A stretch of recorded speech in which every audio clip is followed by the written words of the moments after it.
তোমরা সবাই, আজ হলো শুভ নববর্ষ, তাই তোমাদের শুভ নববর্ষের অনেক অনেক প্রীতি ও শুভেচ্ছা।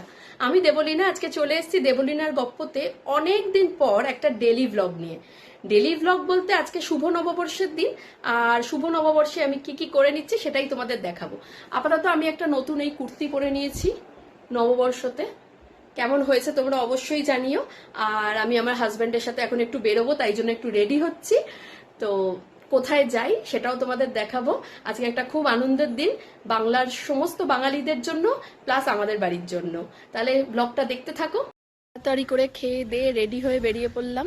একটা ক্যাব বুক করেছি, ক্যাবটা আসছে, তো তার জন্য আমি আর আমার হাজব্যান্ড ওয়েট করছি। ক্যাব আসলেই আমরা রওনা দেব। এবার আমাদের ক্যাব এসেও গেছে আর আমরা রওনাও দিয়ে দিয়েছি। থাম্বনেল দেখে তোমরা বুঝেই গেছো, আমরা পৌঁছে গেছিলাম রুবিতে একটি কেটিএম বাইকের শোরুমে, যেখানে আজকে আমাদের বাইকটা ডেলিভারি দিচ্ছিল ওরা। এখানে দেখলাম খুব সুন্দর সুন্দর মডেলের কেটিএম বাইক সাজানো রয়েছে। এর আগেও আরেকদিন এসেছিলাম, যেদিন আমরা বুকিং করে গেছিলাম। তো সেদিনকে আমরা একটা বাইক দেখিয়েছিলাম, বাট সেটা আমরা নিইনি। যেটা নিয়েছি সেটা হচ্ছে সারপ্রাইজ। এক্ষুনি সেই সারপ্রাইজ থেকে কভার উঠবে আর তোমরা দেখবে।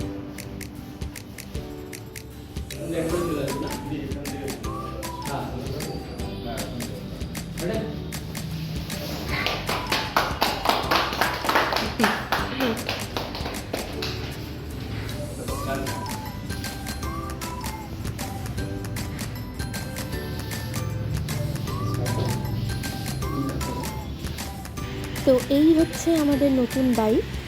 ওরা বাইকটা ওকে স্টার্ট করতে বললো, ও স্টার্ট দিয়ে নিল এবং তারপর ওরা চাবিটা হ্যান্ড ওভার করে দিল। এই চ্যানেলেই আমার একটি রিলে আমি এর আগে একটা মডেল বুকিংয়ের জন্য দেখিয়েছিলাম, কেটিএমের একটি মডেল। সেটা ছিল ফুল অরেঞ্জ, আর যেটা আমরা নিলাম আজকে তো সেটা হলো অরেঞ্জ অ্যান্ড হোয়াইট কম্বিনেশনে। সেদিনকে এই মডেলটা ওখানে শোতে রাখা ছিল না, আমরা ব্রশিওরে এটা দেখেছিলাম। আজকে এইটা নেওয়ার পরে আমার হাজব্যান্ড ওদের কাছে ফুল ডেমনস্ট্রেশন একটা নিয়ে নিচ্ছিল, কারণ আফটার অল এটা আজকালকার দিনের বাইক KTM 390X। তো এর ডেমনস্ট্রেশন বা এর ফিচার্স অনেক কিছুই আলাদা আছে, অনেক কিছু এক্সট্রা সুবিধা এতে দেওয়া রয়েছে। আমার হাজব্যান্ড এখন যে বাইকটা ইউজ করছে সেটা হচ্ছে রয়্যাল এনফিল্ড ক্লাসিক। ওই বাইকটার কিন্তু কোনো অসুবিধা নেই, বাট ওর শখ ছিল যে KTM-এর একটা বাইক নেবে, সেই জন্য এই KTM 390Xটাও নিয়ে নিল। আর ওদের কাছে এই বাইকের ফিচার্স এতই অত্যাধুনিক, তো ও ভালোভাবে জেনে নিচ্ছিল সব কিছু। রয়্যাল এনফিল্ড ক্লাসিকটা এখনও রয়েছে, KTM 390Xটাও তার সাথে অ্যাড হলো। ওর একটু স্বভাব হচ্ছে ঘুরতে যাওয়া, বাইকে করে পাহাড়ে যাওয়া বা দূরে দূরে কোথাও ঘুরতে যাওয়া। তো এই বাইকটা নর্মালিও সেই পারপাসে ইউজ করবে। আর যেমন ডেলি ইউজের জন্য রয়্যাল এনফিল্ড ক্লাসিকটা রয়েছে, ওটাই থাকবে। আজকে ফুল ডেমনস্ট্রেশন হয়ে যাওয়ার পর আমাদের প্ল্যান ছিল বাইকটা নিয়ে চলে যাব সোজা কালীঘাটে। একটা শুভ দিন আজকে, পয়লা বৈশাখের দিন, গিয়ে আমরা পুজোটা দিয়ে আসবো। তো আমরা বেরিয়ে পড়লাম সেই অনুযায়ী নতুন বাইকে করে। বেশ ভালোই লাগছিল, অনেক কিছু ফিচার্স, সামনে যে স্ক্রিনটা সেখানে স্পিড বা সব কিছু শো করছিল। আমার হাজব্যান্ডের একটু তো অসুবিধা হচ্ছিল চালাতে, যেহেতু ও হ্যাবিচুয়েট নয় এই বাইকটাতে। বাট আমি বলেছিলাম একদম স্পিড বাড়াবে না, অল্প স্পিডে চলো। দেখতে দেখতে আমরা পৌঁছে গেলাম কালীঘাট। পয়লা বৈশাখের দিন বলে কালীঘাটে অসম্ভব ভিড় ছিল। আমার হাজব্যান্ডের একটা চেনা পুরুত মশাই ছিল, যেখানে ও প্রতি বছর যায় অক্ষয় তৃতীয়ায় পুজো দেয়। সেই পুরুত মশাইকে ওখানে মেজদা নামে সকলে জানে। ও গিয়ে একটি দোকানে আমাকে বসালো এবং তারপরে ও গেল মেজদার খোঁজে। তারপর ও মেজদার সাথে কথা বলে আমাকে নিতে এলো। দেখলাম তখন মন্দিরের দরজা বন্ধ আছে, মায়ের তখন রেস্ট টাইম। 4টের সময় আবার মন্দিরের দরজা খুলবে, তখন আবার পুজো দেওয়া শুরু হবে। আমরা আস্তে আস্তে পুজোর ডালা নিয়ে ভেতরে চলে গেলাম, আর দেখলাম ভেতরে কিন্তু অসম্ভব ভিড়, লোকে লোকারণ্য, প্রচুর লোক লাইন দিয়েই আছে। মেজদা আমাদের অন্য এক জায়গা দিয়ে নিয়ে গেল, যেখান দিয়ে আমরা নাট মন্দিরে দাঁড়িয়ে সেখানেই মায়ের দর্শন করে পুজো দিলাম। কারণ ওই লাইনে দাঁড়িয়ে ভেতরে গিয়ে সেদিনে আমাদের পুজো দেওয়া সম্ভব ছিল না। অক্ষয় তৃতীয়ার দিনে আমার হাজব্যান্ড যায় সেখানে, ওর দোকানের জন্য পুজো দেয়। তাই জন্য পয়লা বৈশাখে আমরা নাট মন্দিরে দাঁড়িয়ে মায়ের মন্দিরের দরজা খোলার পর পুজো দিয়ে নিলাম মায়ের উদ্দেশ্যে। কিন্তু মায়ের সামনে সরাসরি আমরা গেলাম না, দূর থেকেই মাকে আমরা দর্শন করলাম, প্রণাম করলাম।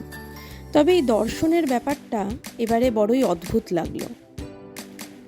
নাট মন্দিরে যারা দাঁড়ায়, মায়ের মন্দিরে যারা ডাইরেক্ট পুজো দেয়, তাদের একটু মাঝে মধ্যে মানে হয়তো কিছুক্ষণ হওয়ার পর 1 মিনিটের জন্য হয়তো একটু তাদের সরিয়ে তারপরে নাট মন্দিরদের দর্শনার্থীদের জন্য জায়গা করে দেওয়া হয়, যাতে তারা মায়ের একটু দর্শন করে নিতে পারেন। কিন্তু এবারে যখন আমরা নাট মন্দির থেকে বলছিলাম একটু সরান, একটু খালি করুন, তখন ওনারা ডাইরেক্ট ওখানে বসে হাতে ইশারা করে টাকা চাইছিলেন, যে টাকা দিন, টাকা দিলে আমরা লোক সরাবো এবং আপনাদের মায়ের দর্শন করতে দেব। সবুজ রঙের পাঞ্জাবি পরা ওখানে বসে থাকেন, চরণামৃত দেন, তারাই উঠে কিন্তু লোকজন সরিয়ে মাঝে মধ্যে একটু নাট মন্দিরের দর্শনার্থীদের জন্য দর্শনের ব্যবস্থা করে দেন। এটা কিন্তু বহু বছর ধরে চলে আসছে এই একই রীতি, কিন্তু এইবারে দেখলাম ওনারা ওপেন হাতে ইশারা করে টাকা চাইছেন, দেখে একটু অবাকই হলো। যাই হোক, এরপরে মেজদার পরামর্শ অনুযায়ী পুজো হয়ে গেল। আমার স্বামী উনি যা যা বলেছিলেন সেই অনুযায়ী যা যা করার সেগুলো করলেন। বাইকের পুজো দেওয়ার পর আমরা গেলাম মন্দিরের ওখানে, গিয়ে বাইকে যে ধূপ দেখানো হয়েছিল সেই ধূপটা গেঁথে দিলাম। এর সাথে সাথেই আমাদের পুজো সম্পূর্ণ হলো। আমার মেয়েরটা আছে, ওটা বাড়ি গিয়ে আমি বেঁধে দেবো।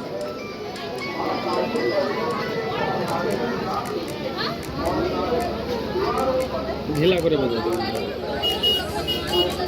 আর যখন গিট দেবেন আঙুল তলায় রেখেই গিট দিয়ে দেবেন, তাহলে ওই একই মাপ থেকে এই তো। হ্যাঁ ব্যাস, আর টাইট করবেন না, ব্যাস যেমন আছে হ্যাঁ এরকম দিবেন। মায়ের কাছে পুজো দিয়ে কিছু ফটো তুলে আমরা কালীঘাট থেকে রওনা হয়ে গেলাম।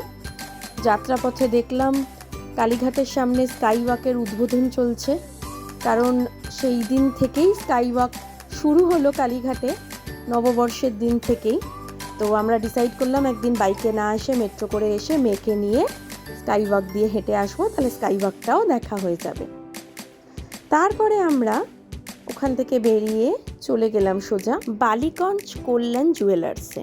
প্রতি বছর অক্ষয় তৃতীয়া কিংবা নববর্ষে ও সামান্য কিছু ধাতুর জিনিস কেনে, সেটা সোনা হতে পারে, সেটা রূপো হতে পারে, কিছু না হোক সামান্য পয়সা হতে পারে, লক্ষ্মী গণেশের, সেটাও কেনে। তো এই বছর আমরা চলে গেছিলাম আর বুঝতে পারছিলাম না যে কি কিনবো। তারপরে একটি জিনিস আমরা কিনলাম আর বাড়ি ফিরলাম। তারপর বাড়ি ফেরার পথে গরম গরম ফিশ ফ্রাই নিয়ে বাড়ি ঢুকলাম। আমাদের দিনটা খুব ভালো কাটলো, তবে মেয়েটার সাথে থাকলে আরও ভালো লাগতো। হ্যালো বন্ধুরা, আমি চলে এসেছি ঘুরে বাড়িতে, কালীঘাটে পুজো দিয়ে নতুন বাইক নিয়ে। তোমরা দেখলে বাইকটা কেমন হয়েছে কমেন্টে অবশ্যই জানিও। কেটিএম এর বাইক, ওর বাবার খুব ইচ্ছা, ওর বাবা অ্যাকচুয়ালি বাইরে যায় পাহাড়ে বাইক নিয়ে, তো এনফিল্ডটার একটু বয়স হয়ে গেছে, তাই জন্য ওর বাবা এই কেটিএমটা নিয়ে নিল ট্রাভেলের জন্য। এখানে হয়তো খুব একটা চালাবে না, এখানের জন্য এনফিল্ডটাই থাকবে। যাই হোক, সেটারই আজকে ডেলিভারি দিল। ওটা আমরা বুক করে যেদিন এসেছিলাম, যেদিন আমরা ছাওয়া দেখেছিলাম, একটা শর্টসে আছে আমার চ্যানেলেই, সেদিন আমরা বুক করে এসেছিলাম, আর আজকে ওটা ডেলিভারি পেলাম। মানে ওরা কদিন আগেই দিচ্ছিল, বাট আজকে একটা শুভ দিন বলে গিয়ে আজকে নিয়ে এলাম। আর এর শরীরটা ভালো না বলে যেতে পারিনি, বাড়িতেই ছিল। আমরাই বেরোলাম, আর ফেরার সময় ওর জন্য একটু ফিশ ফ্রাই নিয়ে এসেছি, বসে বসে ফিশ ফ্রাই খেলাম।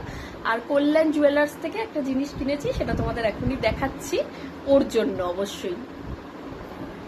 এই হচ্ছে টিয়ার পয়লা বৈশাখের গিফট, একটা আংটি, ইয়ারিং বলতে গেছিলাম, একটা আংটি। ইয়ারিং আমি আগের বছর নিয়েছিলাম, এই বছর টিয়ার জন্য এই রিংটা নিয়েছি। ওর একটু হাতে রিং পরার খুব শখ, আর একটা বড় করে আংটি পরার শখ।